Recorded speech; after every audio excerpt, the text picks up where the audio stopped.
Құрметті кітап сүйер қауым, мен Сейтбаева Гүлнар Жарғаққызы, Жамбыл облыстық көзі көрмейтін және әлсіз көретін азаматтар кітапханасының кітап қорын өңдеу және жинақтау бөлімінде қызмет етемін.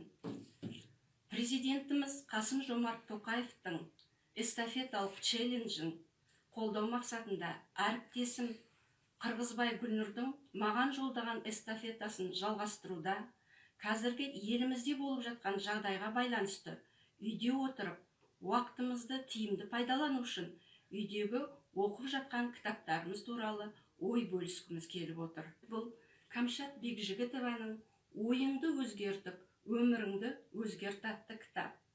Автор бұл кітапта өзінің басынан кешкен бүкіл бар қиыншылықтары туралы жазады.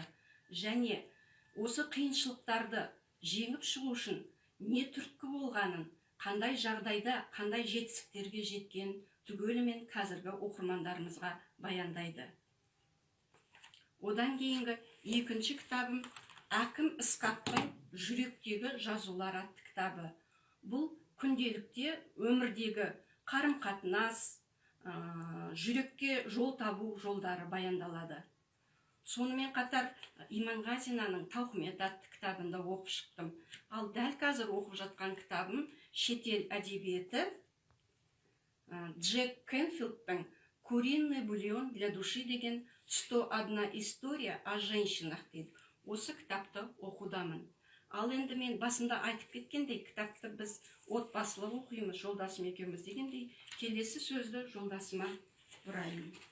Ассалаумағалейкум халқым. Мен де оқыған кітап туралы кішкене сіздерге Бауыржан атамыздың келіні Зейнеп Ахметованың «Күре тамыр» атты кітабын оқып шықтым. Ода Зейнеп апамыз қазағымыздың салт дәстүрін, әдеп ғұрпын сол көргім деген, сол түсіндірген. Сол бұл кітапта баланың құрсақтан бастап мүшел жасқа жеткенге дейінгі оқиғаны негіздеген.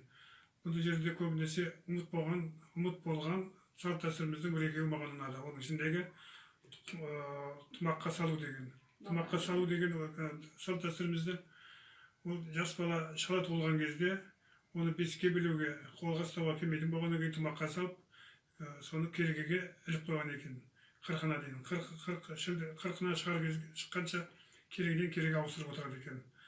Сөйтіп 40-на шыққан кезде ақын қойып, бесікке біледі екен. Оның кейінгі ұмытып болған неміз салт дәстүріміз баланың бағына табақ өткізу деген. Онда кішкентай баланы нәрестеміздің, емгітіп жүрген бала нәрестеміздің арғай тез жүріп кетуіне себеп болсын деп, бағынан оңынан солға қарай, содан оңға қарай егеріп табақ өткізеді екен. Сол табақ өткізгеннен кейін баламыз тез жүріп кетеді екен. Оның кейінгі оқыған кітабымыз «Қаракет». Қаракет кітабында адам бол, мал тап деген Абай атамыздың сөзінде Қарекет жасау деген. Қарекет жасау, берекет жасау, еңбек ет, іс дегендей мағынаны болдырады. Қарекет деген сөз араб тілінде аударған кезде қимылда, істе, жұмыс істе, басқа да тірлікте дегендей сондай мағына білдірген. Оның кейінгі оқыған кітабым Шапырашта Қазбек Бекұлы Тауасарұлының «Топтықхемдің өз мешін» деген кітабы. Ол кітапта Қазбек Тауасарұлы өзінің жанында жолдасы Өтемісұлы екеуі білім іздеп, басқа мемлекеттерге барып, білім іздеп, Өзбекстанда, Бұхараға барып, ояқта медресені оқып бітіріп, одан ары қарай Афганға барып, Афганда сол медресені ары қарай жалғастырып, онан ары қарай Италия, Грецияға барып, ояқта сурет өнерін жалғастырады. Сурет өнерін жалғастырып келіп, одан айналып келіп, мынау Россияға келеді. Ресей еліне келген кезде, Ресей елінде ол Ресей салт дәстүрлерін, олардың мәдениетін көріп, үйреніп, содан өзіміздің қайттан қазақ еліне келген кезде Аңырақай соғысына тап болып, сол Аңырақай соғысы туралы ол кітапта көп сондайлар баяндайды. Рахмет айтам жолдасыма. Бірге оқыған кітаптарымыз осындай.